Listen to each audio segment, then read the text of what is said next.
Good evening, and welcome to another episode of America in Black and White.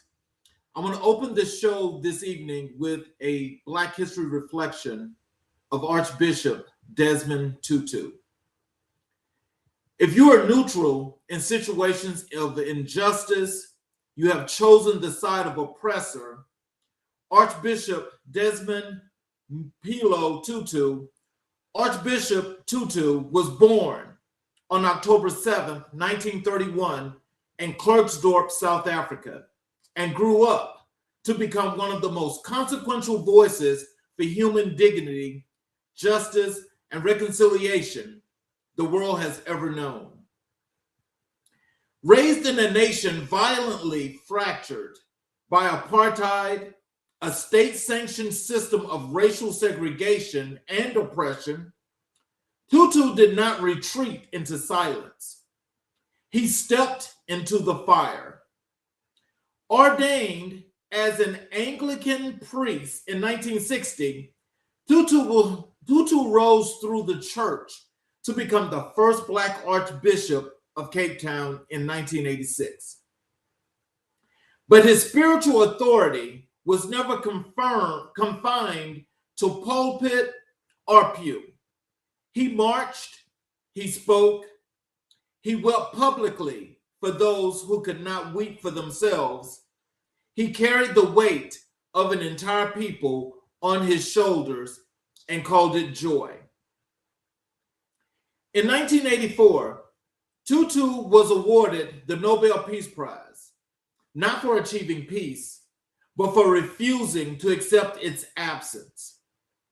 He stood before the world and declared that the oppressor needed liberating just as much as the oppressed, because hatred diminishes the humanity of everyone it touches. After apartheid's fall, Tutu chaired South Africa's Truth and Reconciliation Commission, a body that chose memory over silence, truth over comfort, and healing over revenge. He understood that communities cannot be free until they are honest with one another. His words ring powerfully across generations. A person is a person through the other person. This concept, Ubuntu, is the African philosophical principle that I am because we are. There is no individual flourishing apart from the community that holds us. There is no legacy built alone. There is no throne built without the hands of brothers. Tonight, as four Black men gather at this table, entrepreneurs, visionaries, brothers, they embody Ubuntu. They have not come to compete. They have come to connect. They have not come to be seen. They have come to build. Desmond Tutu would recognize what is happening in this room. He would call it holy. That's a reflection question I want to have for you guys, as we just went through that reflection. If Ubuntu teaches us that we become fully human through each other, then what kind of man are you calling into existence through the way you live, lead, and love your community? Now, as I prepare to introduce our guests, I want to say this for this wonderful monologue, because we're about to have a very special show for you guys tonight. And there's a myth that floats through our culture, quiet but corrosive, that says Black men don't support each other, that we are competitors, not collaborators, that we rise alone and not at all, or not at all. Tonight, we kill that myth. Welcome to America in Black and White, Season 4, Episode 135, Black Men United. I'm your host, Charles Zachary King, and what you're about to witness is not a panel discussion, It's not a debate. It's not a performance for the world's approval. What you're about to witness is a brotherhood in action.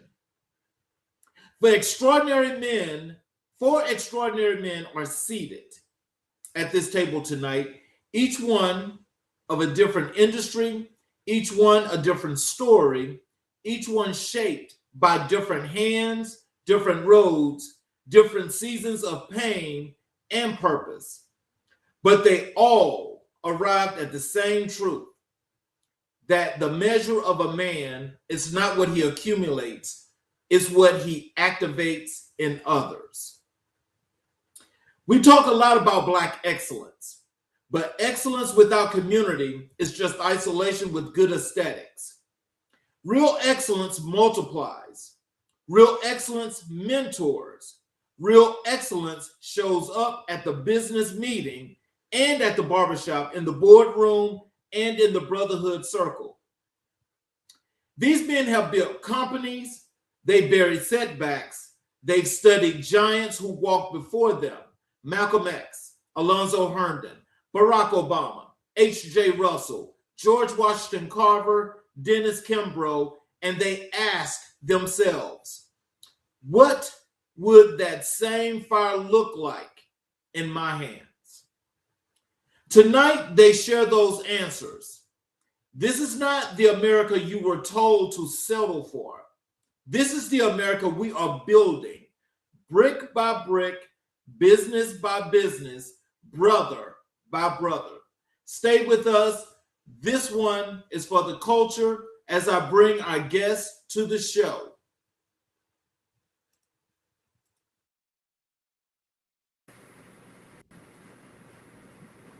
Hello, guys. How are you? Great. Fantastic. Can you hear me? Yes, sir. I can hear you. Welcome to the show. How are you all feeling today? Feeling awesome. I'm good. Hey, energetic and Great. fantastic. Well, so as we're actually getting into this, what I'd like for you guys to do is to take the time and please introduce yourselves to our audience so they can get the opportunity to know who each individual is, a little bit about what he does, and the purpose of the show tonight. Let's start with you, Evan. Good evening. Thank you for having me on. My name is Evan Campbell. I am the owner of EV Auto. EV Auto. Basically, we're more than a buy here, pay here type situation. We're more than a rental car business. One of my biggest focuses is helping people within the community during the car buying process. I understand that car buying can be intimidating. Unfortunately, a lot of people are subject to predatory financing, high interest rates, confusing contracts, and unnecessary fees. And the fine print may not be something that they fully understand. I like to come in and try to help people how to negotiate, what questions to ask, and just overall not get taken advantage of. Also, I consult on car rentals, and I'm speaking from experience. From anywhere from I started with 2 cars and I've had as many as 16 cars. So consulting with people in that regard. I also have a dealer's license, so I can help. I can shop for someone who's looking for something in particular. But that's what it is. Like I said, it's not just a straight up just buy here, pay here situation. It's something I try to do. Of course, you have to make money. That's the most important thing. But also, I try to help people, just try to help them understand. Because I feel a lot of people get caught in the trap of trying to look nice and trying to have a nice car. And a lot of people just get caught in a deep hole, so to speak. And I try to help people understand that you don't have to go broke to still get what you want and be in the ballpark. So that's basically what I'm about. Thank you for having me on. Yes, sir. Mr. Holton, if you could go next.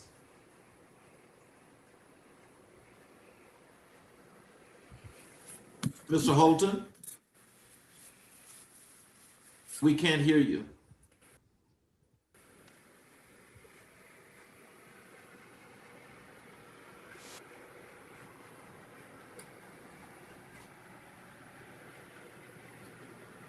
We still can't hear you. Let me just go over to Mr. King. Can you tell us about yourself, sir?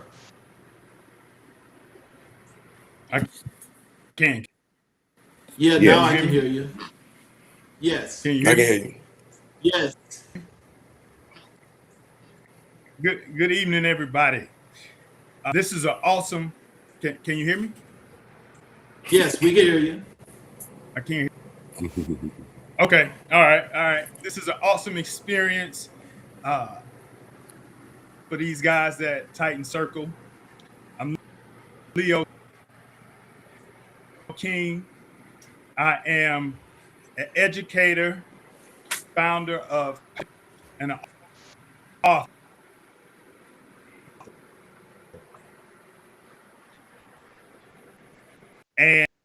And through education, I like to bring out through the real estate process to build wealth with purchasing property. And with being an author, I do my best to put out work that will enhance any individual that decides that they want to purchase a book and level up their intellect. That's who I am. Mr. Magby. Yes. All right. Hello, everyone. Yes, I'm Tony Magby. I'm from College Park, Georgia. And I am the co-owner with my wife of Rent the Occasion Event Rentals in Lawrenceville, Georgia. So we provide rentals, party rentals for weddings, corporate events, church events, things like tables, chairs, tents, linen, staging, everything someone would need when they're gathering anywhere from 200 to 300 people to help them enhance their image while they're trying to entertain. We've been in business for 10 years. We employ in our peak season up to 15 employees. And we just enjoy delivering a great service to our customers around the metro Atlanta area. Mr. Holton.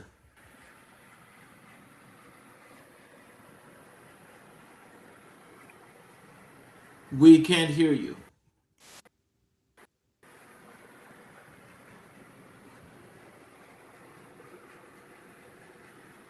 No, sir, we can't hear you.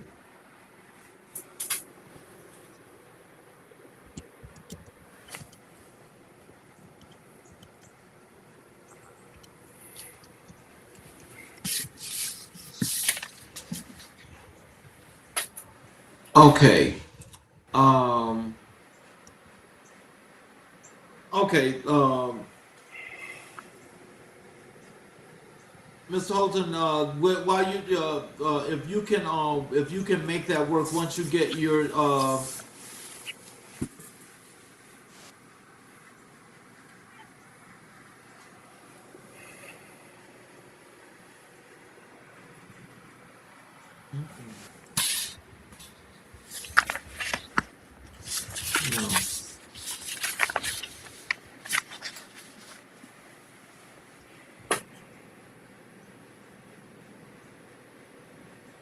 No, sir. Let me see if we can. I don't know what to say about that. Let me just try to go ahead and no.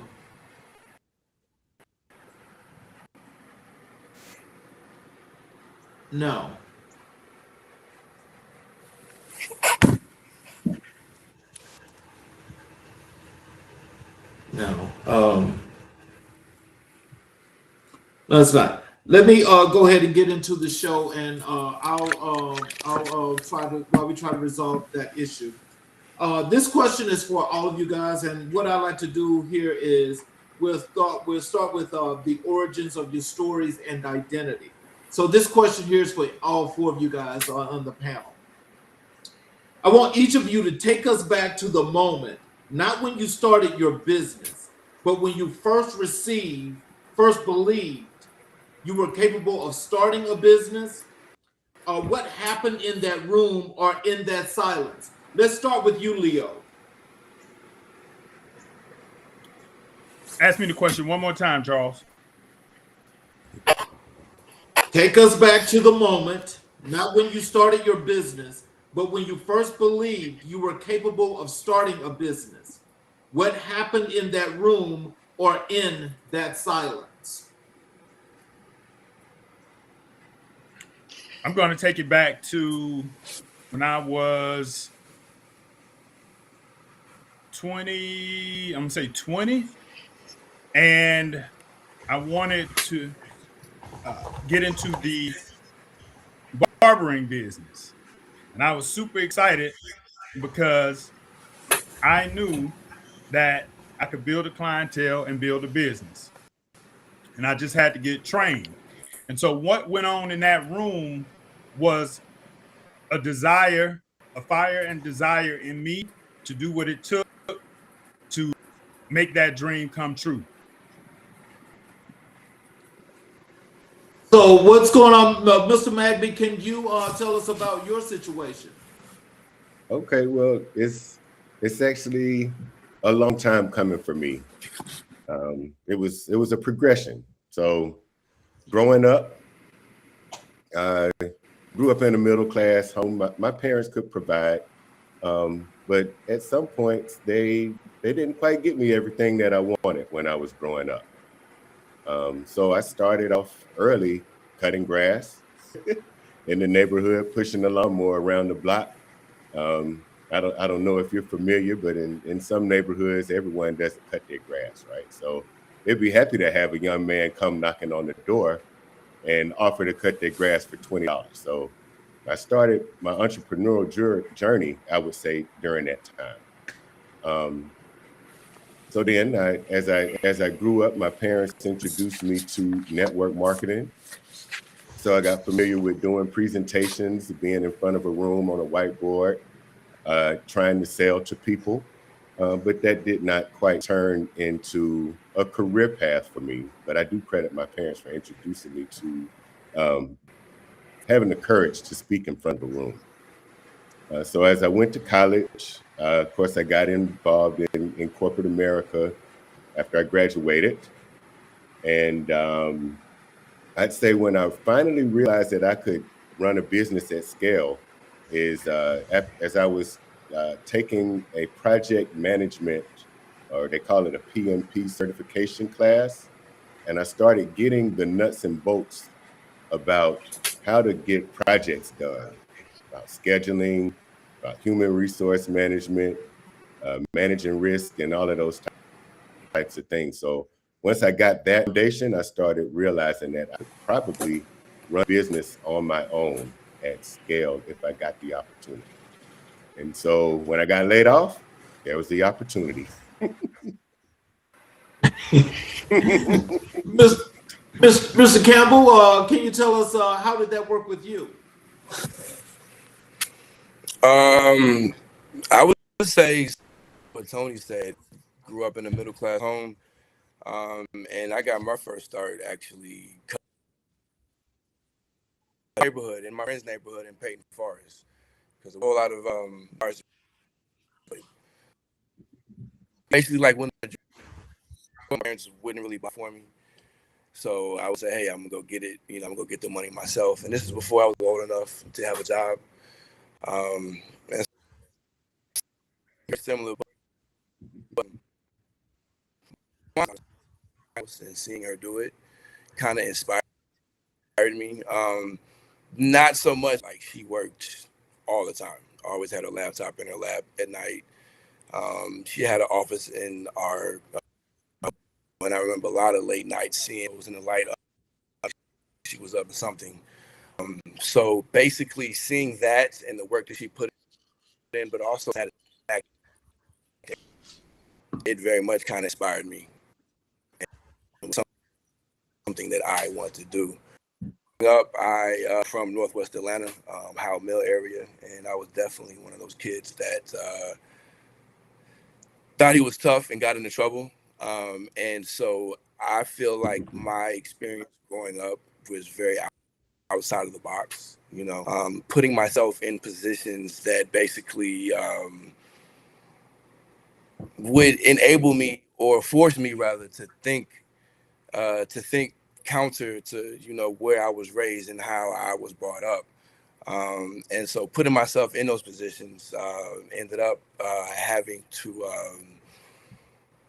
I got kicked out of school and ended up in and out of boot camps and stuff like that. And so basically, long story short, with that said, early on, I kind of realized seeing it in conjunction with seeing my mom and doing what she did and understanding the type of lifestyle that I wanted for myself, I would have to be an entrepreneur because the traditional path was not going to be open to me. So honestly, to me, it was a zero-sum game. It was that or nothing. And seeing my mom do it, it gave me the confidence. So I was very much blessed in that regard. But yeah, that's about it. So, Mr. Holton, is your mic working?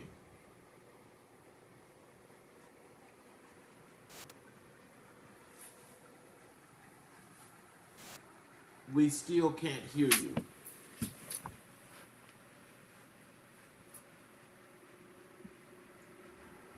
I want to thank all of our participants that are here. Is that you, Mr. Holton? I want to thank all of our audience that's out that's listening to the show tonight. Thank you all for attending, especially those that are always here. We're here doing a special episode tonight, and it's called Black Men United. Evan, your mother is a core influence. What is the one thing she did or said that you still carry with you into every business decision? Basically, my mom, at the zenith of her entrepreneurial arc, so to speak, she co-founded a nonprofit called WIDA, the Women's Development Agency, and basically the premise of it was teaching people how to start businesses, teaching women and minorities rather how to start businesses, and like on the first, and they would give classes to people, and it was basically like a 12-week course. And the first day of the course, she basically had an example of like someone grows up and like their grandma bakes cookies, the greatest cookies that they've ever had, the greatest recipe. But the thing is, they might like those cookies and their people might like those cookies, but everybody else might not like. So basically kind of to drive home that you may think you have an idea and it sounds real good in your head, but at the same time, it may not be feasible and it may just be an idea. So that kind of ingrained me into kind of approaching entrepreneurialism as a whole as more of looking at opportunities and ways I can fill voids. So yeah, I would say that anecdotal story was what stuck with me in my entire approach to business. So as you think about that, and with your mother being an entrepreneur, what is that one thing that she done, or the one thing that she says that you still carry with you out now to this day? Treat it like it's your baby. Treat it like it's your baby. You gotta, coddle it. You gotta be there for it. A lot of uneven hours, but that's what you have to do in order to get it off the ground, and then also to maintain it and for it to be successful. So yeah, that always stuck with me. Wendell, your parents gave you your foundation. Was there a specific moment when you realized their lessons were not just wisdom, they were strategy?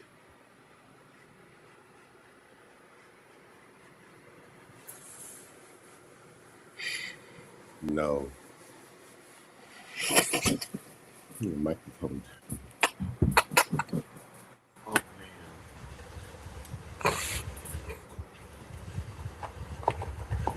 Okay, we still can't hear you, sir.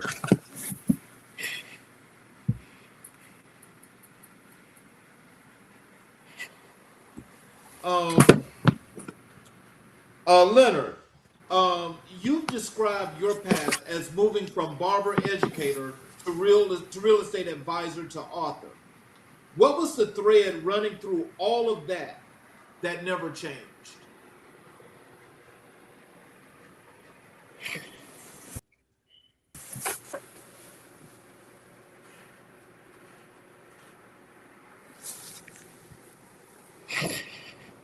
King, could you ask me that question again? I couldn't hear you based on the audio. Okay, you've described your path as moving from barber educator to real estate advisor to author. What was the thread running through all of it that never changed?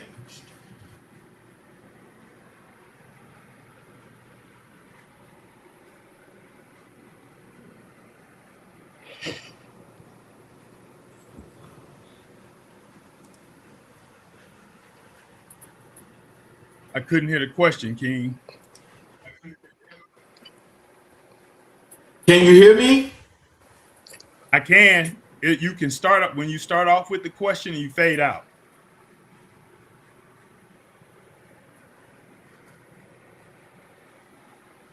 You've described your path as moving from barber educator to real estate advisor to author.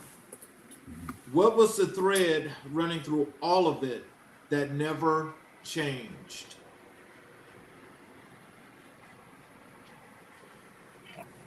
Well, it's that one word, education. And I believe that education is the path to mastery. And so when you say education, I mean, are there forms of education, or are there things about education that you are specifically mentioning that never change? Well, when I talk about it's like when you're going through any process, there's a process of learning that you have to do. And in that learning, usually you have either an educator or mentor or coach that helps you go through that process and learn. So as I'm matriculated through each domain, from barber educator to real estate advisor to author, all of it revolves around education, coaching, and leveling up to the next level. Okay. And let's I have a comment here in the chat, and let me put it on the screen for you guys, and all of you can respond to this. As you see it on the screen there, it says, "Evening, gentlemen. It's great to see brothers come together and share their successes and experiences to help them in a positive position in life." When you guys hear that and you read that on the screen, can you tell me, what does that say to you, and how does that make you feel as the leaders that you guys have become? Could you show it one more time? That feels great. Well, it feels great to see a comment like that, Charles. Just someone that's recognizing what we're trying to do as a group, getting together, reading books, having discussions, building each other up. It feels good to be recognized by your audience, for what we're doing and what we're trying to accomplish together. And I'm honored that I think that's Lee Chandler in the chat. Yes. Comment. So thank you for making that comment and for listening to our story tonight. Anyone else want to respond? I really didn't. I don't see the question. I don't see the statement or the question again, Charles. No, it's the comment. Oh, comment. I don't see the comment. Oh, okay. Yeah, I see it now. Well, not to cut Leo off, but I really didn't, until our initial meeting, our pre-production meeting, basically, I really didn't, I never put it in that perspective until you mentioned it. Like, this is something that people would look at and, take value in us doing that. I didn't really think about it like that. My reason for joining the group was selfish reasons, honestly. I needed to expand my social circle, and needed something to do. basically. So I really didn't look at it from the perspective of, oh, this is something that we're actually doing here until very recently. So I just want to add that, but I didn't mean to cut Leo off. You can go ahead, bro. Oh, no, you good, Evan. Hey, I appreciate it.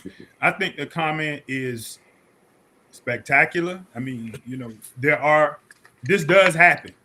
It's not often, or maybe not talked about as much, but it does happen. And successful brothers coming together, reading and having high-level conversations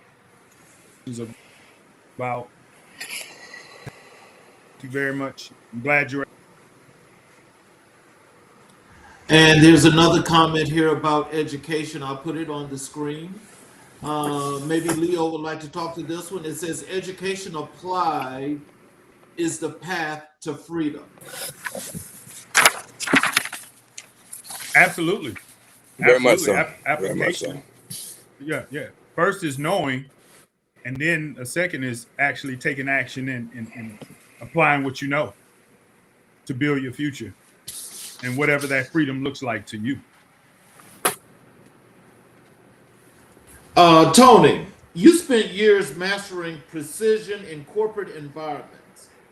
At what point did you realize that precision needed to serve your vision, not someone else's? Well, that's an interesting question, Charles. Well, at some point, it becomes a value proposition with yourself, right? So I looked at the hours that I was putting in, and I looked at my motivation for why I was doing what I was doing. Okay, so while I was in the corporate world, once you get assigned a team and you get responsible for things to get done, then you wind up taking on a lot of responsibility for not only the project, but you take on responsibility for those above you and for those below you, along with still having to take on the responsibility of your family. And you start wondering, for all the value that I'm providing here, what is my actual value? And so once I started looking at it, I wanted to put myself out on the open market to see what I was actually worth. And so that kind of helped make that decision. I wanted to put those efforts into building something, a legacy for my family, and to try to build a business that I could be proud of and not necessarily put my name on, but something that I could own. Leonard, Tony just described his journey out of corporate into entrepreneurship. How similar or different is that from your transition out of barber education into real estate, and where do the roads cross? That's a great question, Charles. Actually, I'm still an educator at the moment and taking on a real estate license and helping people through the journey of real estate. The transition was fairly challenging because what I had to do was I had to figure out who I wanted to be as a real estate agent, and then also what identity did I want Powerhouse Consulting to have. And on that journey, I discovered that I wanted Powerhouse Consulting to have an educational journey, right? And so taking what I've learned being a bar educator over into real estate is that when people experience Powerhouse Consulting, Leo as their agent, I want them to understand the process and be about wealth building through real estate as possible. So I have a question for all three of you guys. If your younger self could see what you are building right now, what would shock him the most?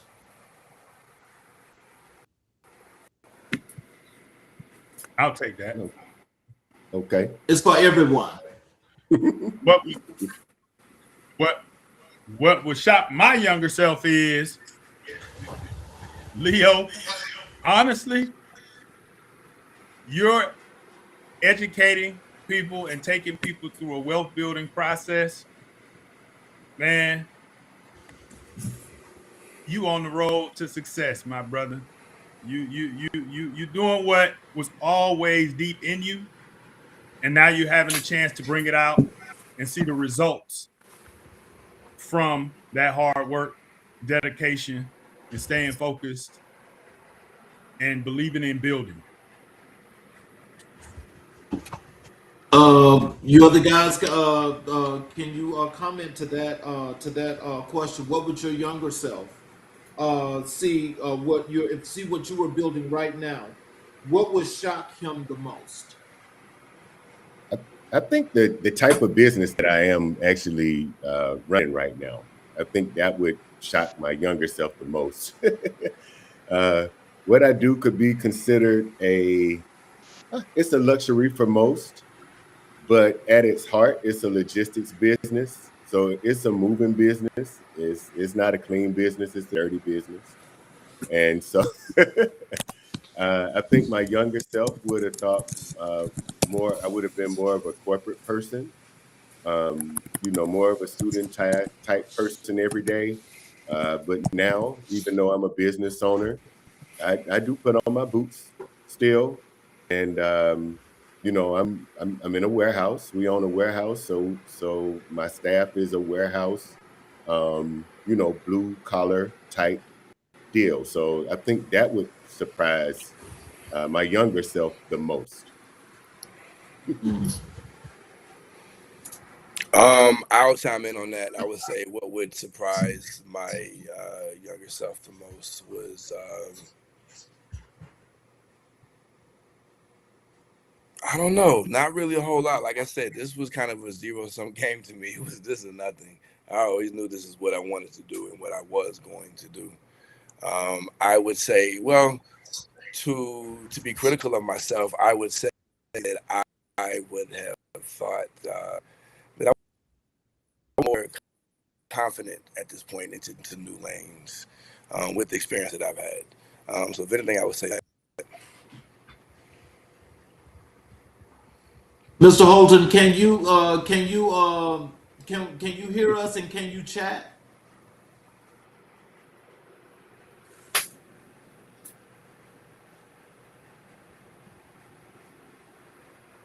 Oh man. I really want to hear from Wendell. Wendell is a sharp brother. Yes, a lot to add to this conversation. So I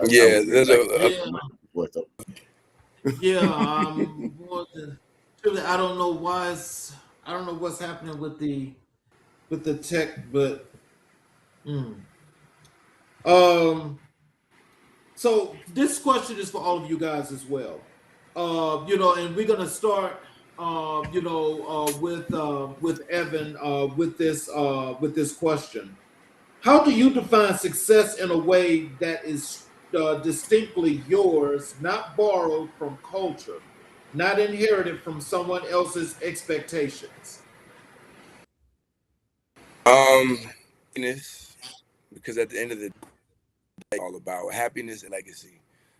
That's one of our pillars in our book club is legacy, and I really take that to heart.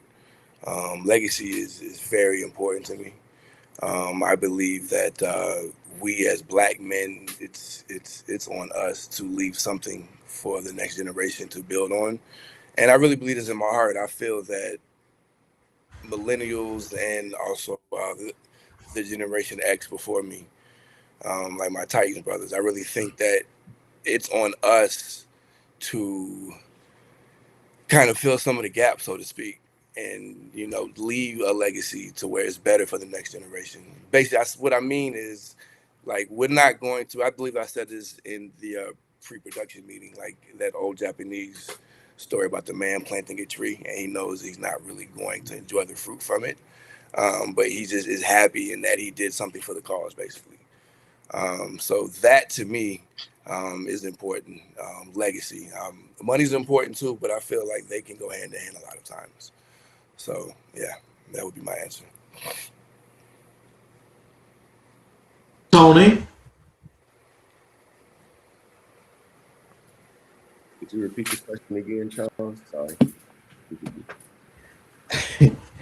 how do you define success in a way that is distinctly yours, not borrowed from culture, not inherited from someone else's expectations? All right. Awesome. I'm glad you repeated the question. All right. So success for me is freedom. It's also a degree of control, control of my time, and control of my decisions. We are reading a book though that adds a lot of color to what we're talking about right now. We're reading the 7 Habits of Highly Effective People. And so while I'm talking about control, I do understand that in order to have control, that it takes a lot of interpersonal skills in order to be in charge and to have that control. But I feel like I'm a fair person, and so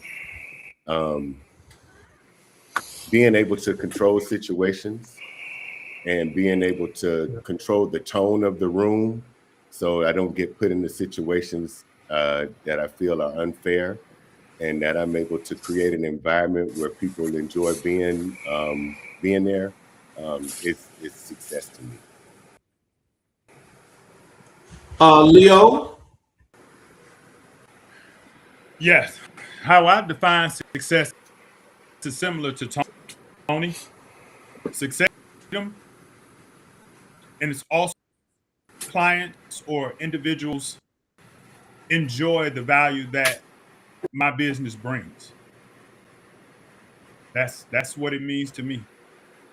And if I had to sum it up in one word, it's really, well, 2 words: joy and freedom. Wendell, can you? Is your mic working now? Y'all hear me now? Hey, Yes. he's here. There you go. Wow.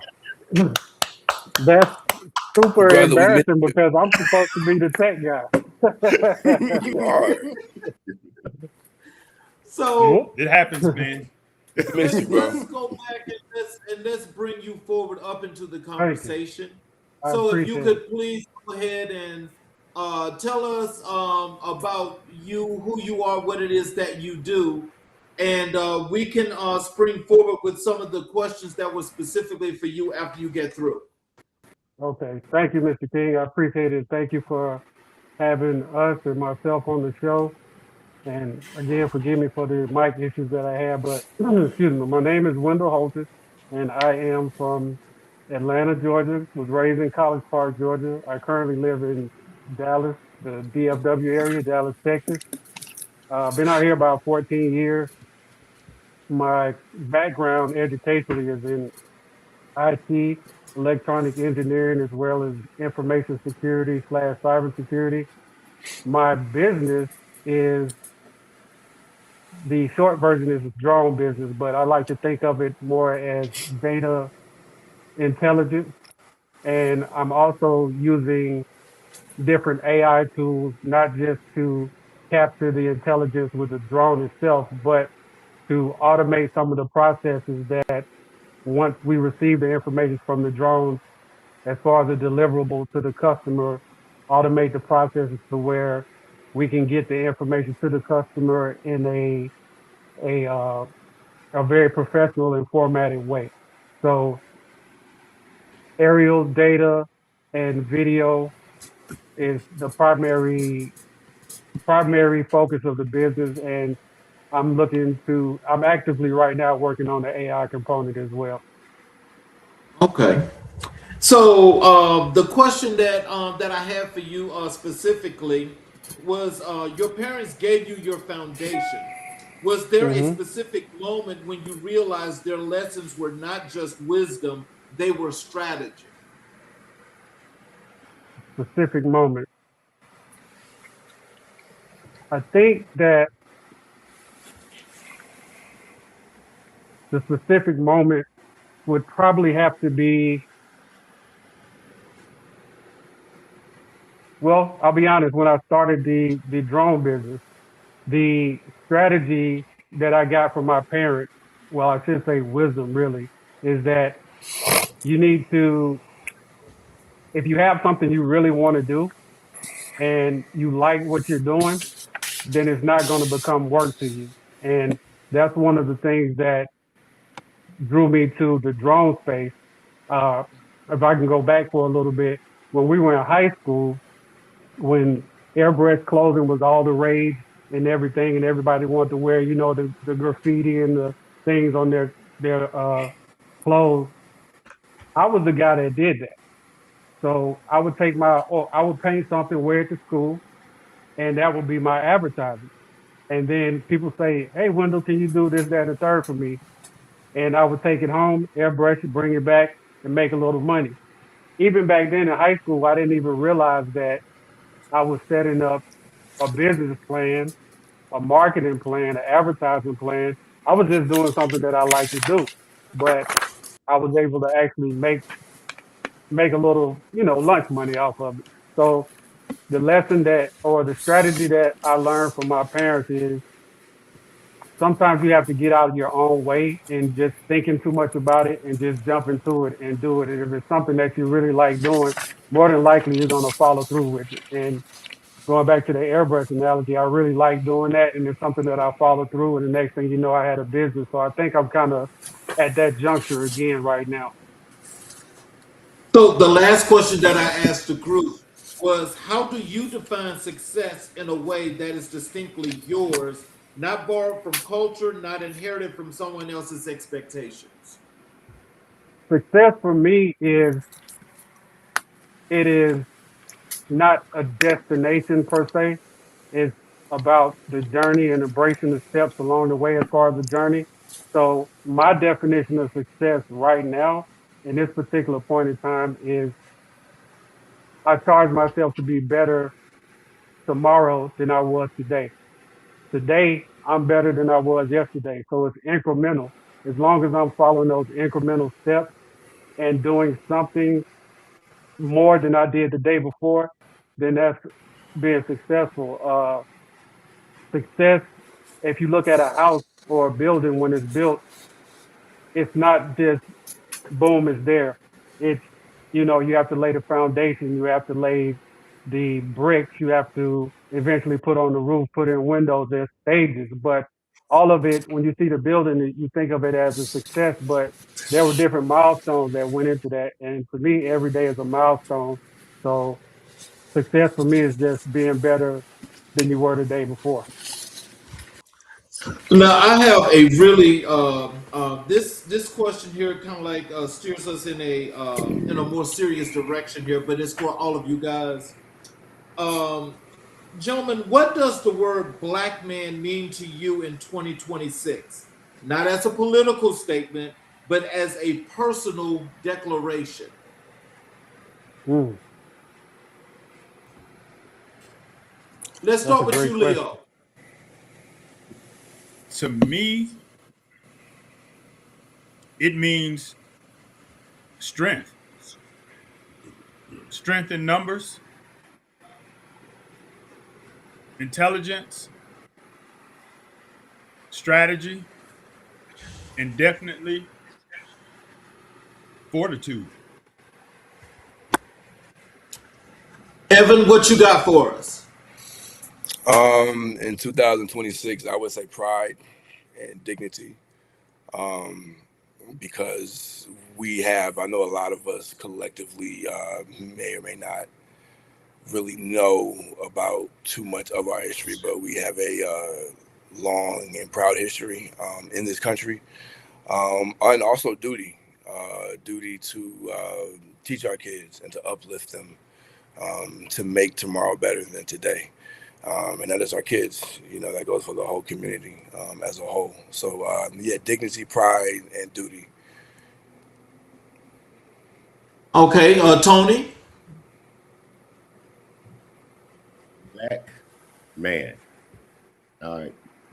First, when you say black, I had to think about, let's say, all black men. So I work around Africans. I work around Latinos. I work around Black Americans. And so I have to, when I say black, I have to think about it as that's how you're looked at, how people see you, right? So let's deal with that first. So black is minority, all right? And as a black man, I'm gonna deal with man now. Man is strength. That's leader of a household. That's strength. Like I think a man should be able to do things. I guess there are roles that are considered when I think about a man. A man should be able to provide. A man should be able to protect, right? So if we look at that, I'm going to look at a black person that has to be identified as black, that is a protector and a provider. That's what I think of when I hear black man. I try to keep it at that. Okay. Wendell. So I agree with all my brothers on the call as far as their rendition. I just want to kind of piggyback on that. And I think about my first example and my prime example, really, and that's my father. And what my father meant and still means to me. And especially at this point in life, I can really appreciate who he was and his attributes and the things that he passed down to me. But kind of like Tony, I want to break it down into sections. Black, as we understand it, it's our race and it's also our culture. And that culture is, for lack of a better way to put it, it's a mixed bag. There's a lot that goes with that. But that's a positive thing. There's a lot of history. Man, a lot falls up under that three-letter word man umbrella. Responsibility, you have strength, you have, believe it or not, loyalty, you have perseverance, you have fortitude, you have education, intelligence. I think about the lessons that he passed on to me as well as other, mentors that I've had in life. So I think, well, I'm not going to say I think, I know the black man is all of that. And he's an amalgam of the past, his current, present, and he is responsible for guiding the future as well. As we think about that, and I know when we say black man in 2026, from the historical context, yeah, we've always had the generational pride and always had to be strong. But in that whole process, there are other variables that have come into play, and there are other things as we've evolved in time, that adds much more to what it is to be a black man here today in 2026. When you guys think about that, can you tell me, do you think of, like, let's say, like what we have tonight, when we think of the unity and we think of, coming together and building together as one, has that ever seeped into the minds of, like as to how you guys see this? I see black men today going forward. Do you see unity? How do you actually see that?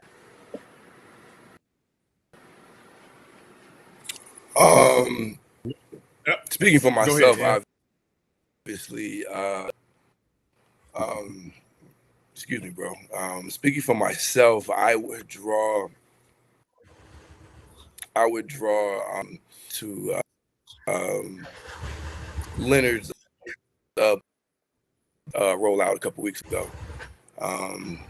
It was, I guess, a get together, a gas speak, and just in the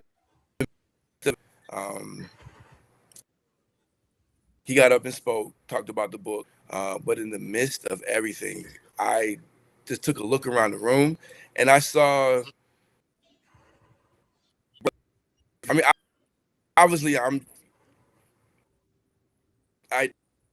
don't know what it is.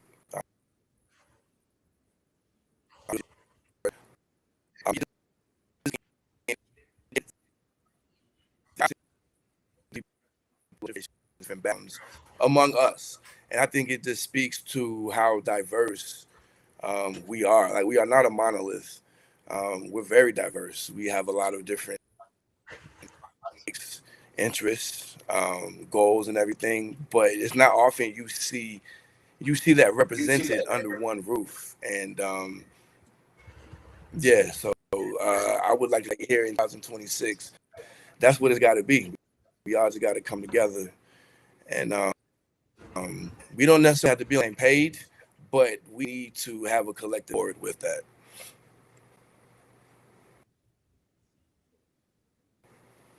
Can you guys hear me?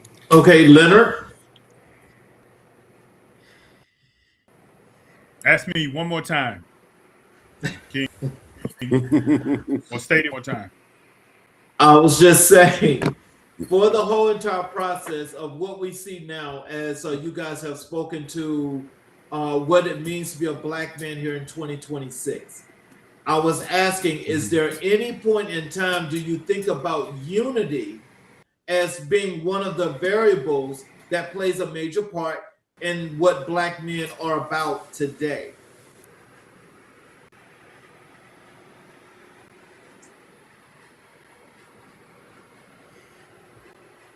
I believe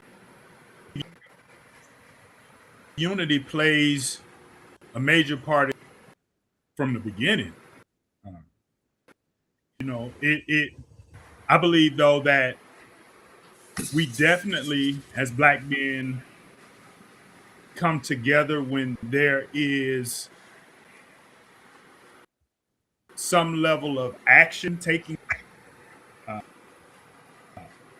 I believe come together when there is a level of action that's taking place.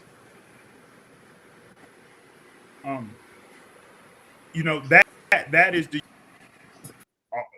consistently seen to me, and I believe that it's going to get from 20 forward, because first circle, these three guys that I'm on the call with are leading the charge for that, and people get to see and hear in this moment what unity and community looks like for Black men, not only in action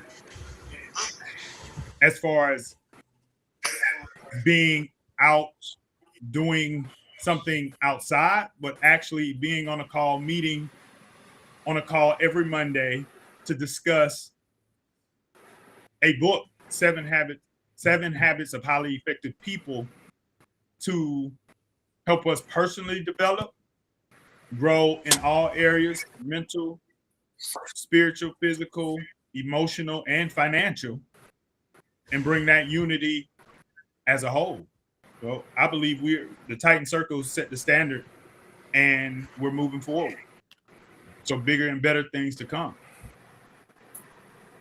All right, Tony, what do you think? Okay, when I think about Black men and unity, or I just think about Black people and unity, I see a lot of it in my circles. Now, what I do have to say is the circles that I do run with, the people that I associate with, unity is a big part of what we do, and it's amazing to see, right? I got a couple of different friend groups of people that I associate with, of all types, right? But in the circles that I'm in, and I hope I don't misspeak here, but in a certain demographic, the unity is really appreciated, and it's easy to do. It's easy to move things forward. It's easy to come up with social things to do, sometimes with volunteer type things to do, to help in the community. And I feel that it is a common thread among Black people. However, there is sometimes where we do experience some frustrations with some of the other, with some people that are associated with being Black. Wendell, what's your take on that? My take on that, as far as unity goes, I think unity is a secondary component, I should say. The first component has to be the spirit of unity. The spirit of unity drives the unity itself. And the reason I phrase it like that is just looking back over our history in America as far as the things that drove or inspired, however you want to phrase it, unity. There were different things that were catalysts for the spirit of unity. Now in 2026, we know it's present. This is a great example here of what we're doing, and there's numerous examples all over the country, if not the world. But I think first we have to have the spirit of unity. That spirit will be you have to be receptive to bonding. You have to be receptive to moving as a collective. You have to be receptive to being in agreement, and in some cases being in disagreement, but that doesn't mean you're still not united. You know, things can be worked out. So if we as a whole can find the spirit of unity like we have in the past, and I think the unity itself is a secondary component that's just going to follow on its own. So, Charles, I'm sorry. I would like to get your take on that question. well, because you see, well, with me, I think unity is always there, and I always think in that perspective of unifying, because together we're much more stronger than we would be separate. And so I think that I think from my perspective, I just have to honestly say, I believe that we have to think more on the unification side of whatever it is that we do. We can be separate in the many things that we build, but together, bringing those things together from a collaborative perspective means everything. And that's nothing short of, well, we know we got the example from yesteryear, but the world has evolved since that time. So with the evolution of time, we have to take today's time to use that concept, but make it that much better. That's how I see it. And so with those answers that we've got from that, now I have to throw this question in because, those were a lot of great points that you guys made. And so I want to do another round table discussion here, opinions based on what I'm about to ask you now. I want a real-time agreement or respectful disagreement. Do you believe Black men are more unified today than they were 10 years ago? Yes or no? Then explain. And let's go to the round table. We're going to start with Wendell. That's kind of difficult to just yes or no. I think it can be relative. If we had to look at it from a micro perspective, you could say yes. If you look at it from a macro, again, it's relative, you could say no.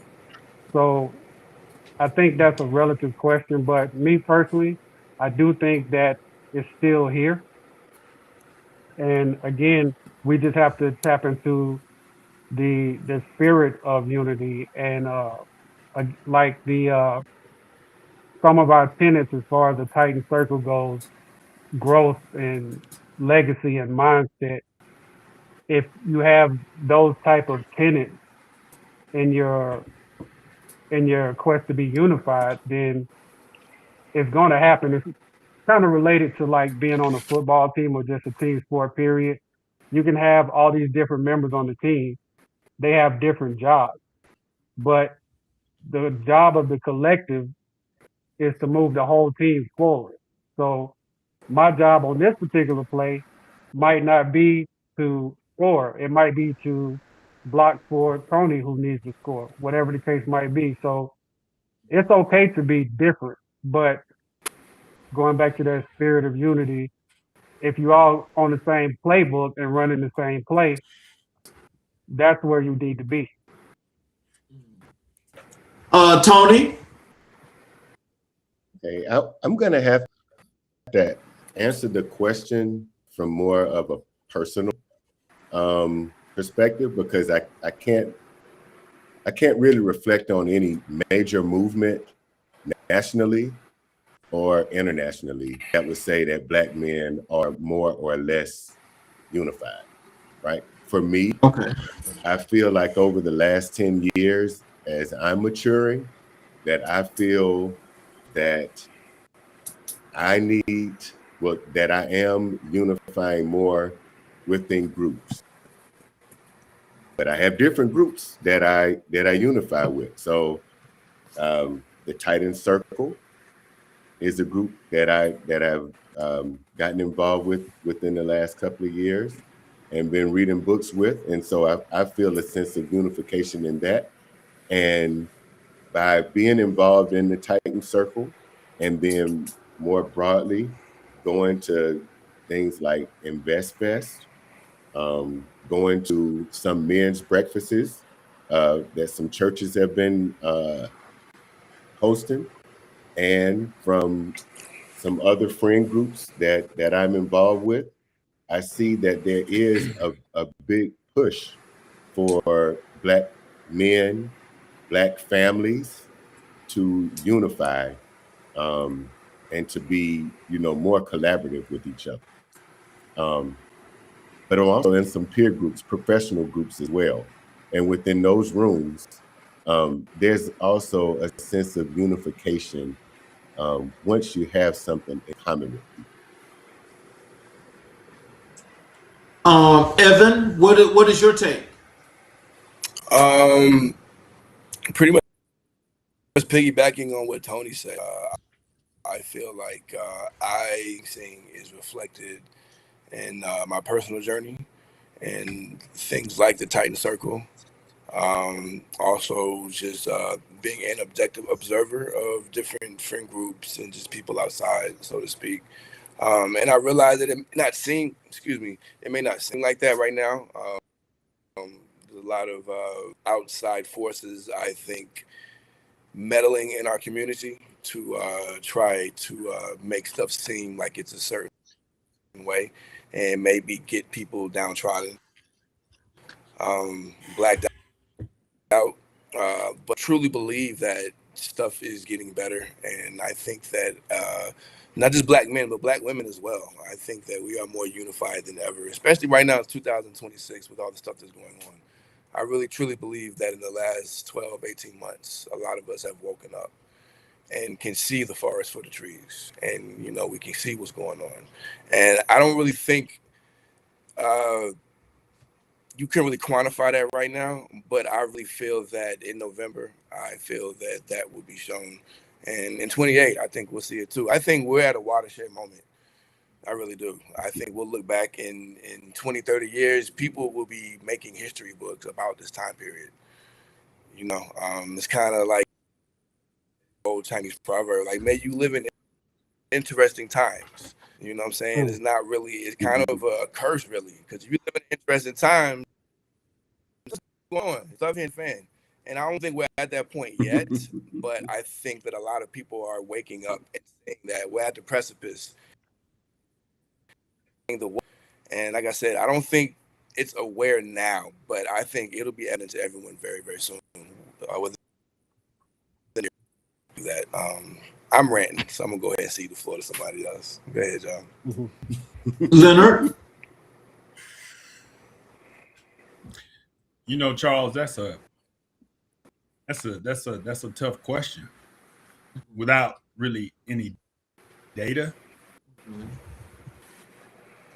I'm gonna say that black men, and reason why is there's a low standard for responsibility and accountability. And that's from a human perspective. I believe black men will be unified when it comes to money or sports, but you really don't know who they are, right? Until you have to be responsible and accountable, right? And I believe that is what is keeping men from being unified, right? I believe that when you start taking responsibility and accountability to better yourself, or then more black men will become unified when they do that. And that's the whole purpose, again, of the Titan Circle. It was to bring men who were grounded in honesty, responsibility, and accountability. Right? And that's I just in 2026, they're unified, but not around that. So, you know, first of all, let me just there's a couple of comments here I want to put on the screen for you guys. This one right here is for Leo. This is from it looks like it's your kid. It says support my pops, Leo. Yeah. That's cool. And so, but That's cool. then we got this one here that do you have a guy out here in the audience, and he says good points. Now, you know, that can go in many directions, and I don't want us to get tied up on this because those are some really good points for real. But I will say this, just in getting ready to move on, is that, you know, and with this group, with this show tonight, starting and setting a whole new standard.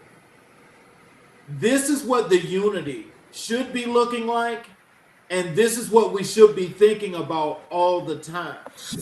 And the reason why I say that, and again, this is just my opinion, so I don't want nobody to say I'm trying to tell people how to think. But I think when you see we're able to unify, to continue to be individual as well as collective, and we continue to build, and we make our moves, and we do things that we're supposed to be doing, there's value in that. Mm-hmm. And I think as we've got these young men, and we got older professionals that are listening to this show right now, this is setting a standard as to what we should be doing and how we should be doing things. Because communicating and making things happen, planning, developing, makes us that much stronger and that much better. Mm-hmm. Absolutely. I want to move to entrepreneurship and business building. And I want to start with Evan. Evan, I want you to tell us about the automotive industry, you know, and we know that it's a tough arena. What was the first business obstacle that E&V Auto that made you question yourself? And what did you do when that doubt showed up? I had a stretch a couple of years ago where around the time my son was born, where, you know, I was busy getting ready for, I have two children, but around the time my second child was born. In the midst of getting ready for him and just the stress and anxiety of that, I had 2 deals fall through back to back. On the rental side, I had 2 cars that came up missing. One I had to pick up in Philadelphia. The other I picked up in, and it was just,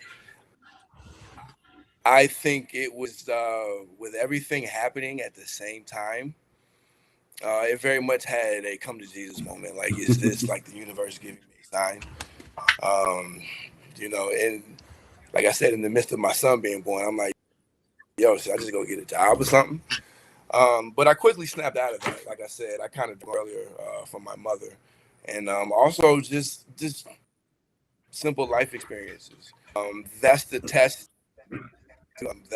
That's the test of business acumen, is how you face adversity, how you respond in those moments. And so I took from that, I turned it into a challenge, and was like, this is gonna make me. This is a rough patch, but this is gonna make me.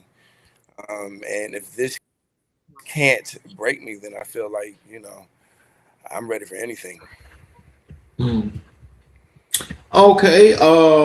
So Wendell, drone technology is a fast-moving, competitive space. How do you stay 10 steps ahead without losing the soul of why you started? Well, that's a great question. First of all, you have to keep up with. There's a lot of variables in the drone space. For one, you may or may not be familiar with the tariffs and the potential FCC ban for certain type drones, which a lot of us that are in this space, we use that particular manufacturer. So there's that. And there are certain stigmas that come with that. Also, there's rules and regulations that we should be following. You have to take specific FAA certified tests, and you have to follow the guidelines outlined by the FAA. So staying 10 steps ahead right now, being that it's the lane is still developing, if you would, in my opinion. The lane is still developing. So trying to find a niche would be one way. But as I've mentioned before, I think the future, really staying 10 steps ahead, really looking at the chessboard, so to speak, is going to be some type of implementation of AI, whether it's after the data is collected or during. It's going to happen because the way that technology is moving now, it's extremely fast. And I don't think that any of us at this point can afford to be, you can't afford to not be in the loop. And that's just not with the drone space, that's with anything now. I mean, the AI technology is touching everything, but specifically with the drones, staying current on what the FAA and FCC are putting out in terms of mandates and laws and things of that nature, and also just staying on top of technology and not being afraid, really not being afraid to just jump in somewhere with the technology. For example, what I'm doing in addition to just operating the drone, I'm also coming up with my own reporting system, building it from scratch using AI. I'm also coming up with prospect generating using AI. So I don't have to go out and necessarily seek leads, let the AI technology do that for me, and I can focus on other things. So there's ways to automate processes and to have a digital workforce, so to speak, while you focus on how to make the actual flying of the drone, find a niche for that, so to speak. Well, I've got a question here that's just been put in the chat. This is to you, Wendell. And the question there is on the screen. He says he's in technology too, and he's curious, what AI tools are you using? That's a great question. So the biggest one right now, as far as what's considered large language models, I'm using ChatGPT along with Claude, but specifically for the creation of the automations that I was mentioning, the prospective client capture and the CRM that I'm working on in the reporting system. It's a it's a platform called N8N. That's November, the number 8 November. So N8N. And a lot of these AI tools, they really reduce the barrier to entry. And what I mean by that is there was a time not too long ago where if you wanted to design something, you had to know how to code. You really had to know the syntax and things like that. But what I'm using now is considered low coding. And even if you don't know the code, you just ask Chat or Claude, hey, what do I need to put in here? It'll tell you and it'll customize it for what you need to do. So it really brings down like I said, the barrier of entry and the learning curve in terms of what you're trying to do. It's something I've never embarked on before, but I'm pretty confident because you asked about success earlier, I'm, I make steps. I have daily checklists or daily milestones that I have for the projects that I use that I'm working on in N8N. So, uh, that's that's a few of the tools right now that I'm using. There's also a Google AI tool that I use. I'm creating dashboards for once I finish my reporting system. So there's a lot of tools out there. And also, if I could just add something else, something that I think about a lot, because there are so many tools and there are so many that's coming out so fast, my recommendation, you do a little bit of research, but don't get caught up too much into trying to learn everything because that's not the point. You need to find something, kind of stick with that, and eventually it'll connect to other things. But I think it's easy to get lost in the forest because there are so many trees, but that can be a good thing depending on how you approach it. But I would suggest that, like I said, do a little bit of research, then find something and run with it and see where it takes you. But also, while you're doing that, have in mind what you want to do with that technology and ask these large language models how you can go about that. I mean, you could get, business plans, business advice, things like that from these large language models and just take that and put it into another tool and another tool. Next thing you know, you have a product that's exclusively yours. And when was there ever a time that you could do that before?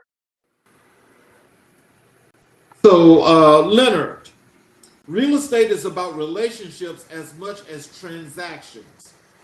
How do you build trust at the level required for someone to hand you the keys to their most important asset?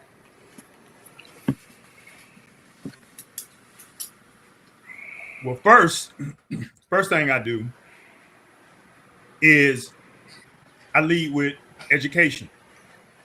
And what that education looks like is educating the owner of the property on the details of what the steps are going to look like from beginning. And after I do that, I make sure that I ask, do they have any questions that they need answered? Right. And if they don't have, which they usually do, and once they ask those questions, I let them know that I follow up with them within the next 2 or 3 days. If they have any other questions, right? And they throughout the process on the data and what the market's doing as a whole, their property.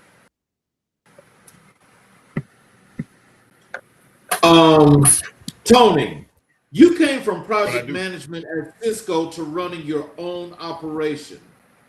What is the biggest gap between corporate skill and entrepreneurial survival that nobody warned you about? Spending my own money.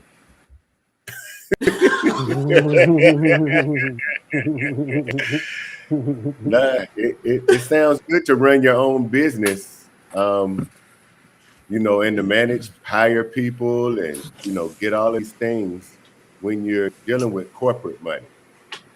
But when it comes down to you having to spend your own money to do things, it's a little bit different. So that would definitely be the one thing that I wasn't prepared for. Taking accountability, for things that are happening, long nights and doing things that you don't want to do, that was kind of expected, right? But when it comes to spending your own money to get things going and to keep things going, paying people out of your own pocket, that's the one. So what I'm going to do now is I'm going to ask you guys some questions here that we'll put into a pool that I created. It was called the Circle of Brotherhood and Community. So I'm going to ask you guys some of these questions, which will be for each and every last one of you. First question is this. It says, brothers, what does it actually feel like to sit at a table full of black men who are not competing with you? And what took you so long to get here? Oh, wow. Let's start with Wendell. I'll start off. Oh, you want to go ahead, Leo? No, go ahead. Okay. So I'll be honest with you, Mr. King. It feels really wonderful to have this brotherhood that we have in the Titan Circle. There's a lot of, I want to say, intangibles that go along with that. It's not just the obvious things that we speak about, the books and entrepreneurship and things like that, but we have different life relevant conversations, and it's good to know that you have people that they're not judging you, and they're people that you can trust, and people that are in your same lane. And even if they're not in the same lane, they can perspective is everything. So you might not have the right perspective. You might not be in the right mind frame in a particular day.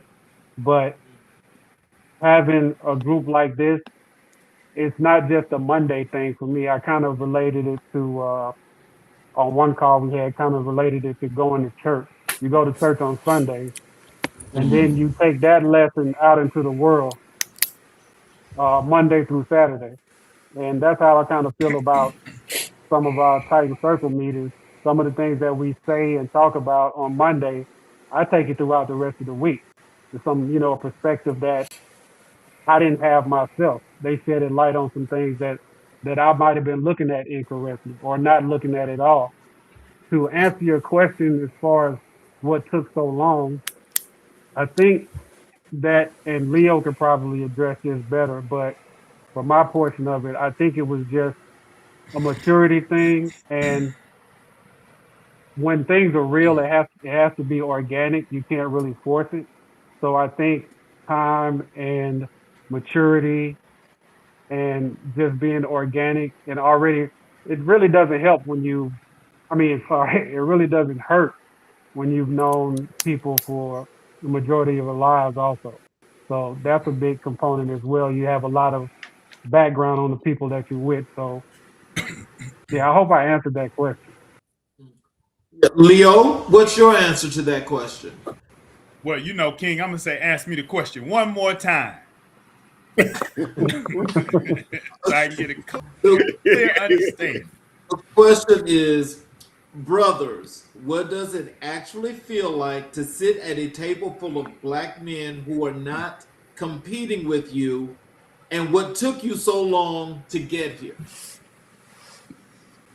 To sit with a table of black men that are not competing with me feels refreshing.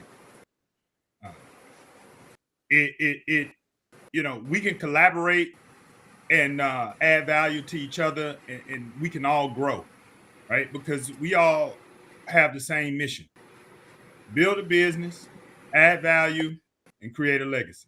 So I think when you have the same vision and goal, that makes it easy, right? What took so long?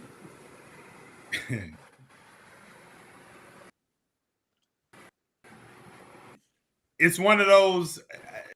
I'm gonna say, add to what Wendell said too. You know,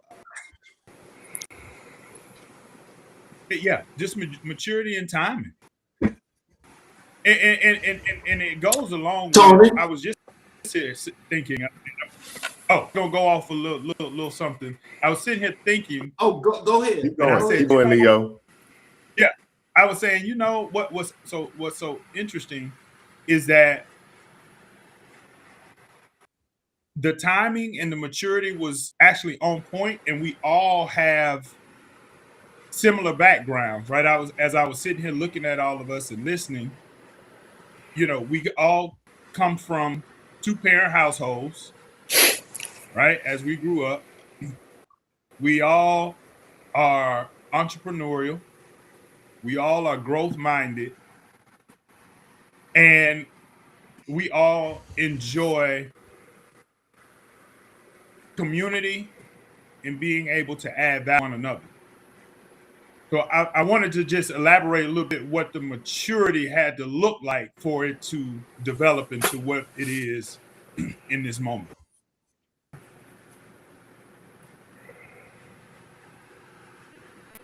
Okay. Okay.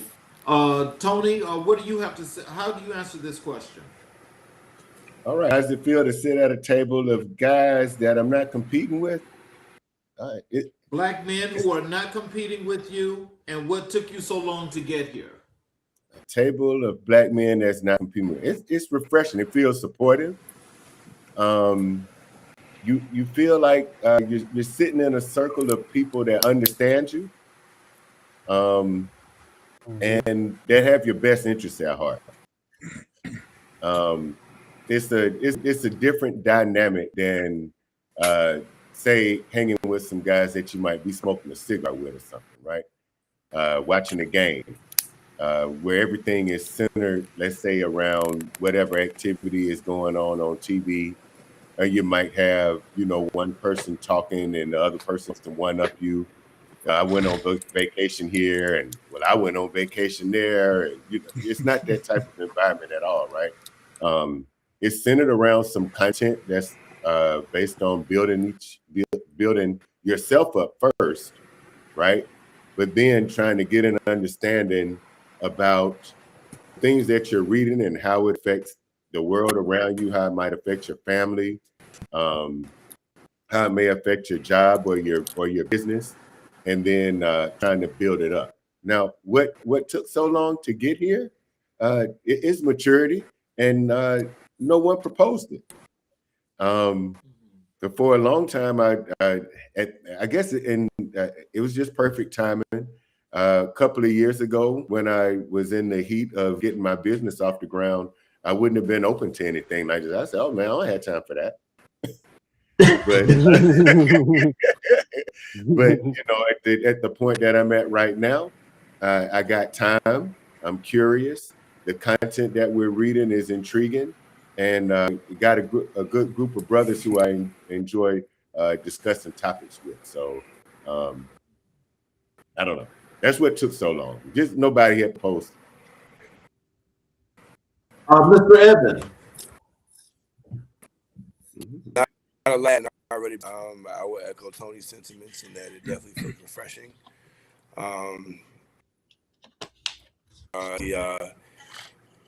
and I shared with the guys a couple of times. It's definitely very prominent on my social calendar. I very much look forward to our Monday meetings. Sometimes it's a highlight of my,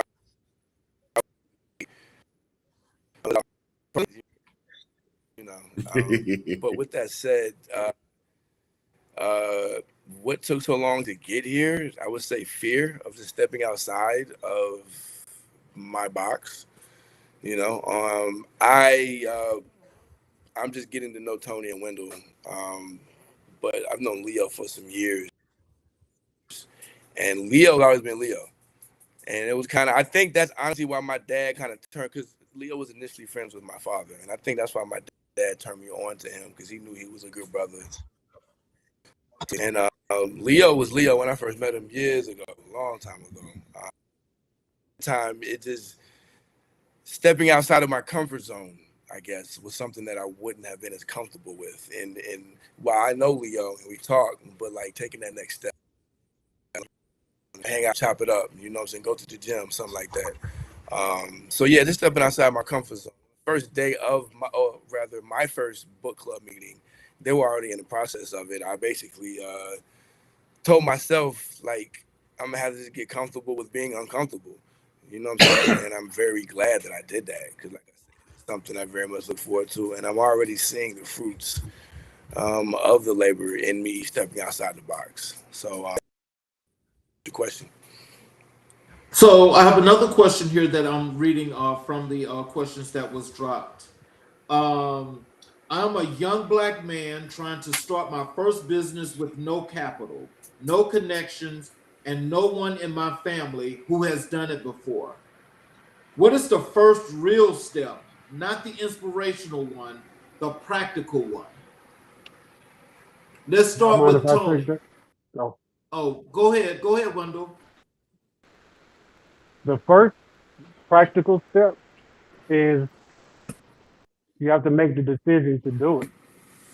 The people, and I've just learned this myself not too long ago, people think confidence comes before making the decision, but confidence actually follows the decision.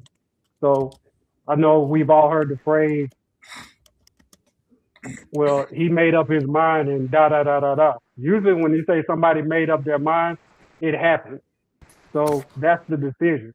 So I would say to that brother, make the decision first. And don't let the fact that what you don't know keep you from what you want to do, because that's going to be part of the journey. Even the wisest of us, as we move toward what we want, we're going to encounter something we don't know, or that was unexpected or unanticipated, whatever the case might be. But like I mentioned before, you have so much access to technology now. Use it. You don't have to go pay a business advisor to give you what may potentially not be useful information. You can just go to some of these chat GPT or Claude or whatever, and just start asking questions, and you can get an idea of where to go from there. But you have to start with the decision, and then make the step. Tell yourself, this is what I'm doing, and that's it. Don't be afraid, because you can do it. And even if you are afraid, you can talk yourself back down. It's okay, but just stay with consistency. Beats anything else. Consistency beats talent. Consistency beats muscle. Anything. If you're consistent with it, it's gonna happen. Let me read the question again. It says, I'm a young black man trying to start my first business with no capital, no connections, and no one in my family who has done it before. What is the first real step? Not the inspirational one, the practical one. Tony, I'm over to you now. All right. I would say write a business plan. Try to find someone who's doing a similar business to what you are doing, and see if you can get them to mentor you. Try to see if there's any professional organizations that are involved in the business that you are going into, and try to get involved into their trade, if it's a trade group, I don't know if it was tax preparation or something like that. There's a tax preparation association. I know for event rentals, before I started the business proper, we joined the American Rental Association. And so they have a convention. So we went to the convention, and so we got plugged in with education on the industry. So I would say to write a business plan, research the industry, and find out if there is a supporting arm for the industry that you're planning on getting involved in, and join it and get immersed in the business that you're trying to get into. Leo? Yeah, I would just add to what Wendell and Tony said. To it is, of course, what Tony said, to reach out to score.org. It's an SBA website, and they will help you with your business you are looking to start. And they have free mentors a lot of times that may actually be in that business. And so that's it, score.org. And then also, they also have training on financial literacy about your business. They have training on AI tools. They have training on how to write a business plan. They have everything for free. Score.org. And the second piece I would add to that, similar to what Tony said, is, and well, you got to make the decision to start. That's number one. But you also have, I use this term, apex predator, meaning that you got to go out and ask somebody that's doing the business, let them know that you want to do the business. I mean, you want to be in business, and could they sit down and maybe could you buy them some coffee or buy them some lunch or something, and get as much knowledge as you can from that person, and just don't stop there. Right? That's the foundation. So you can learn as much as you can along with your own personal research.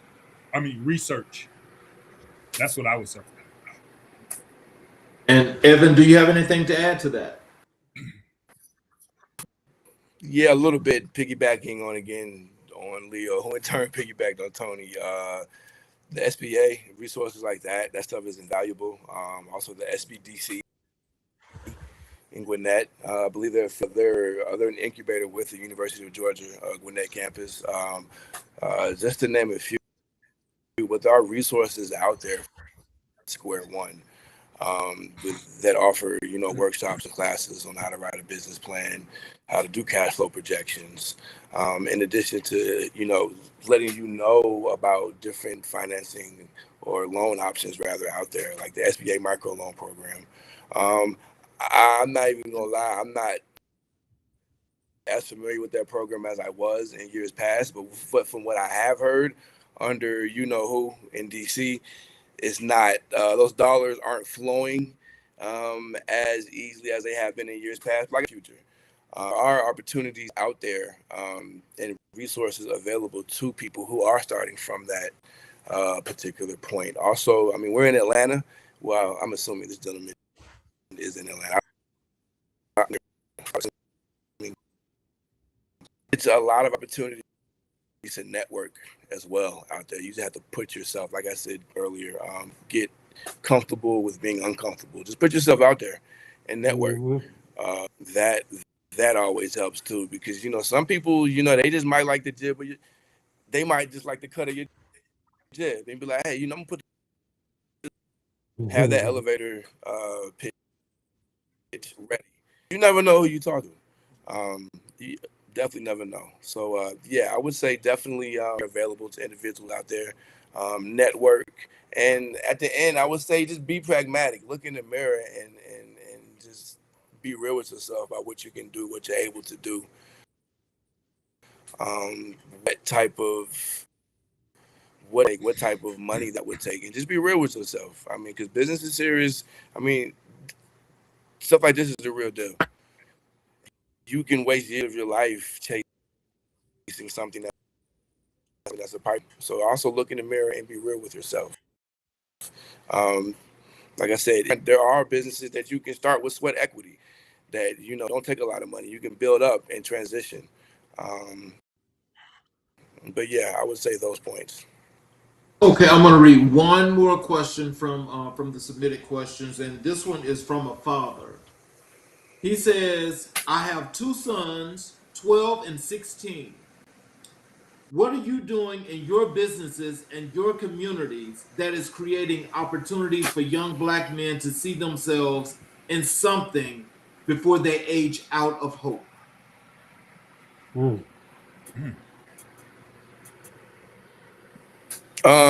I You know what? I would cede the floor to Leonard on that because we were shooting that particular question around. So I'll let him speak on what he's comfortable and elaborating on in regards to that. King, Yes. the question one more time. Ask me the question. I have two sons, 12 and 16. What are you doing in your businesses and your communities that is creating opportunities for young Black men to see themselves in something before they age out of hope?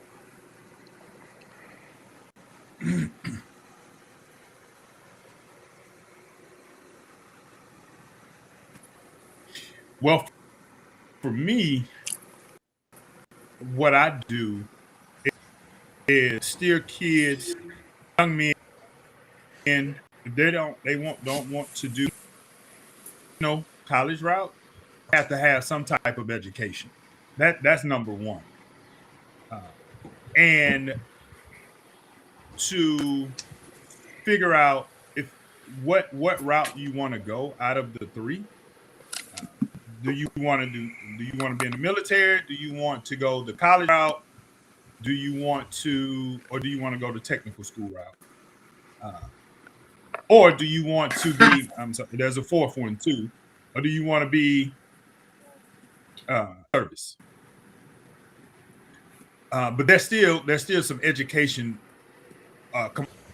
It's all education component of it, and have a conversation and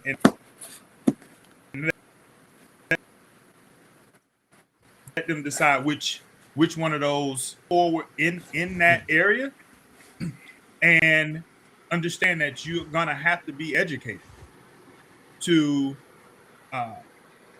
keep from having no hope. Education gives you hope. No education is going to be tough. It's going to be tough. So I would say just focus on education in one of those four domains. If I could add something brief to that, Yes, sir. be what you want them to see. Be what you want them to see.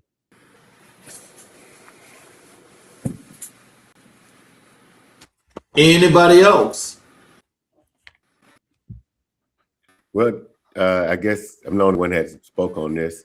I do provide opportunities for kids to work with us during the summer when they're out of school. At one point, I was taking young guys out with me to put up tents and do deliveries and things of that nature. But we've since moved on from that. When my kids were younger, they're definitely working with us, and their friends and all of those. A lot of their friends were working with me, and I provide opportunities for them. We still have college kids that work with us during the summer. With the 12 and 16-year-olds, I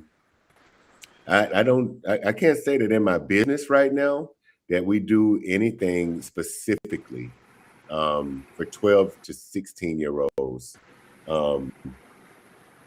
in our business. I can't say that. In times past, though, I was heavy into youth sports and coaching and providing mentorship through coaching in the time that I spent with the kids, helping them, learn how to play baseball and basketball and football. Well, let me ask this one last group question. Leonard, your Titan book club is built around men reading and discussing together. Tony, you are a systems-oriented PMP professional. Wendell, you see the world from above, and Evan, you build with your hands. How do all four of those perspectives actually make a brotherhood stronger, not philosophically, but practically? I think Well, because go ahead, Leo. I'm sorry. I was gonna say because we can all and support one another in their businesses at some point.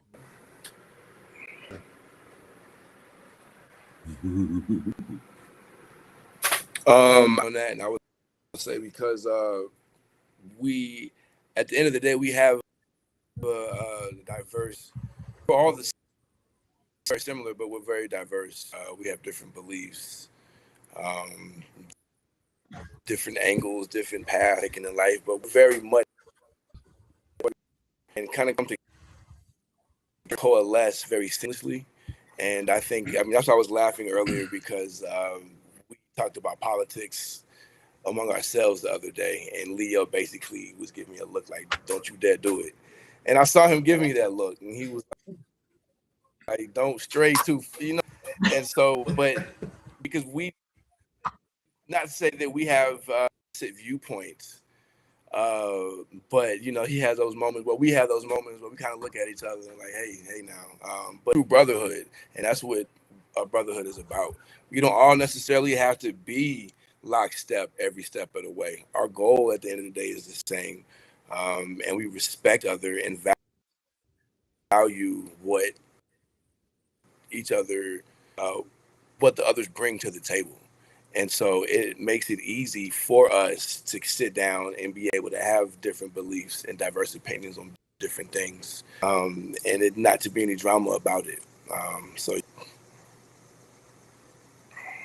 I think the fact that there is diversity that sparks the unity because we all have something different to bring to the circle. So if we were all exactly like-minded in every fashion, we did the same thing. And you asked about this earlier about being in competition. We're not in competition with each other because we're in different spaces. So being in different spaces, you know, we can we can be a breath of fresh air to each other. I don't know about event spaces. Tony does. I don't know about real estate. Leo does. I don't know about cars the way Evan does. So So that's cool. that's cool. I think that's cool. I think that's the I think key. that's the key. We continue to We learn from continue each to learn. other. Tony, what about you? I think they all wrapped it up pretty good there, Mr. King. The the diversity in the group creates the synergy. The fact that we all come from similar backgrounds, but we have different ways of making a living now and different experiences. I think that creates a good unity and synergy between the four of us. Well put, Keith.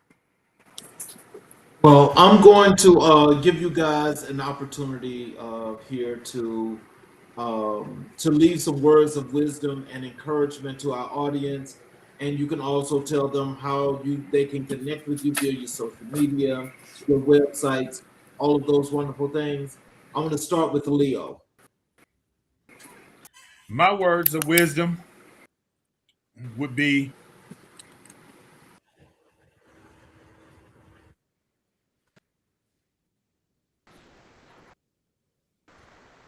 whatever it is that you choose to do, there is a way to do it. you have to, like Evans, put yourself out there and connect with the people doing what you want to do in any domain. And that's not just in business, because everybody is not going to be in business. That's if you want to be a fireman, if you want to be an EMT,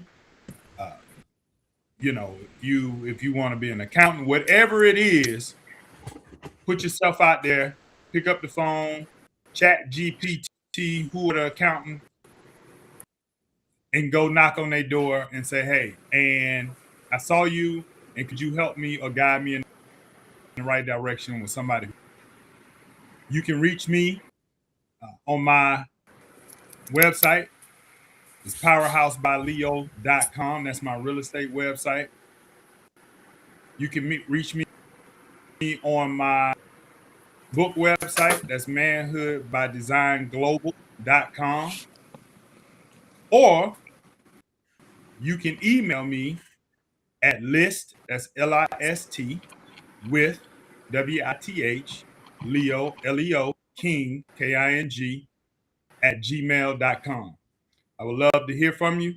And however I can add value to whatever it is that you're trying to do, or that you want to do, or deciding that you are going to do, I will do my best to connect you with that person so you can take your life to the next level and leave that legacy. Thank you. And thank you for having me, King Charles. Yes, sir. King. Tony. All right. My words of wisdom. Be informed, be courageous, and be authentically you. And you can do anything that you want to do. And without going a long way in anything else, you can you can shop with us at Rent the Occasion by going to renttheoccasion.com. We're also present on Facebook, Instagram, TikTok, and LinkedIn. We'd be happy to help you create your event your way. Evan.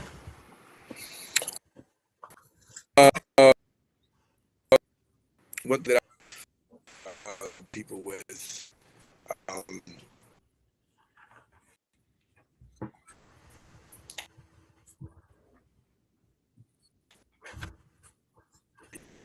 Very important to know who you surround yourself with.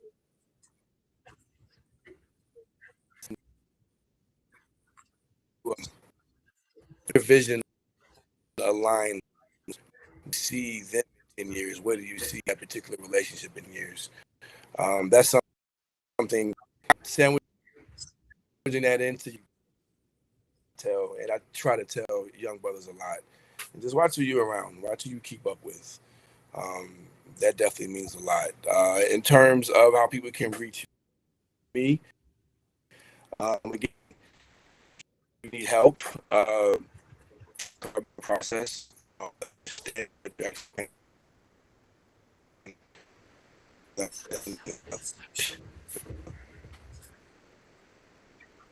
If you're looking for a car for rental, I'm in 404-514-3433. Me and my email. That's Evan at evautoatl.com. That's EVAN at EV then autoatl.com. That's and thank you once again, Mr. King, for having us on. This is, I can't speak for everybody.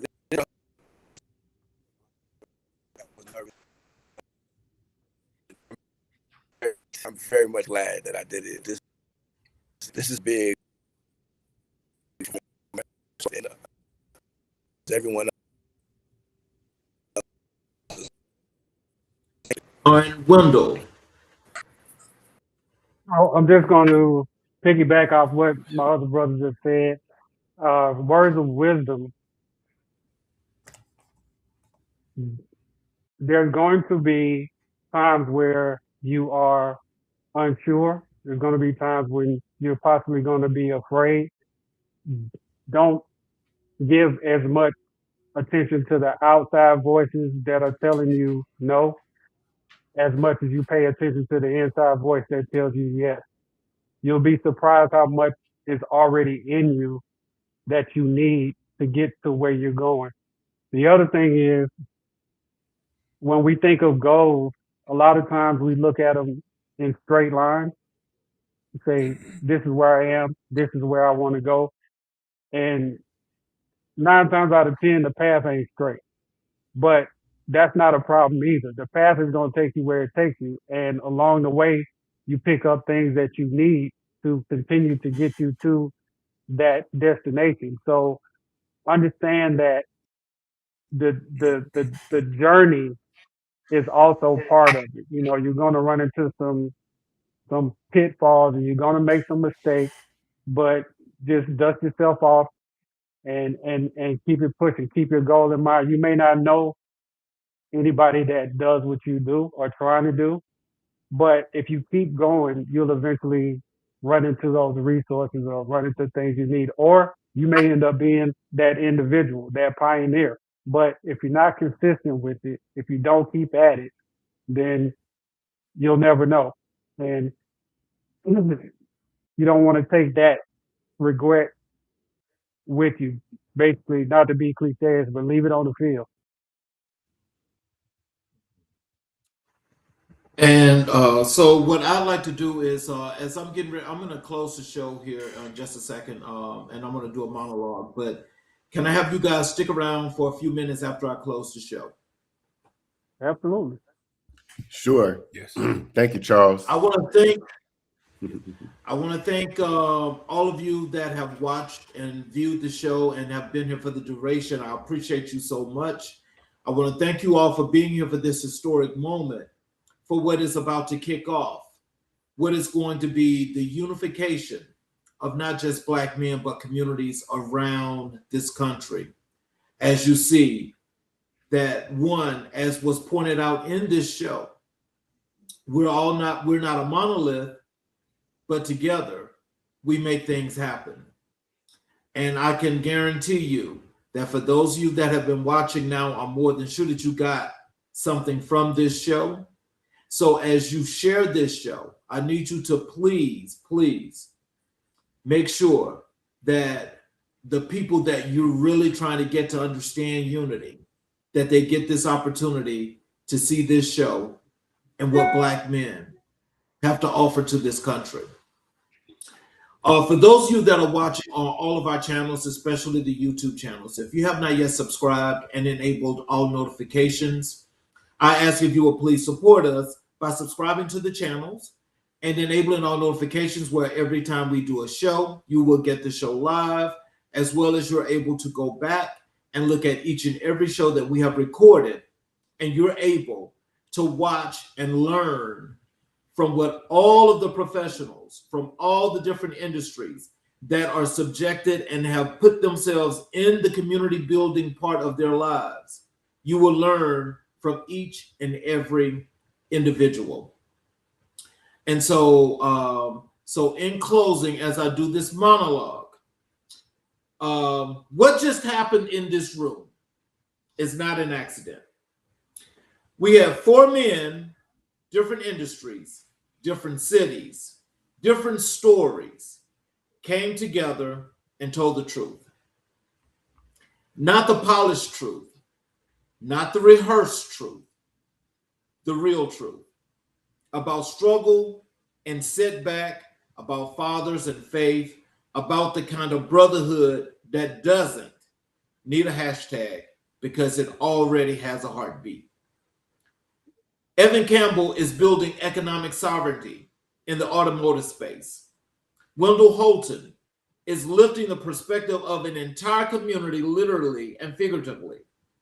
Leonard King is designing men, giving them not just inspiration, but architecture.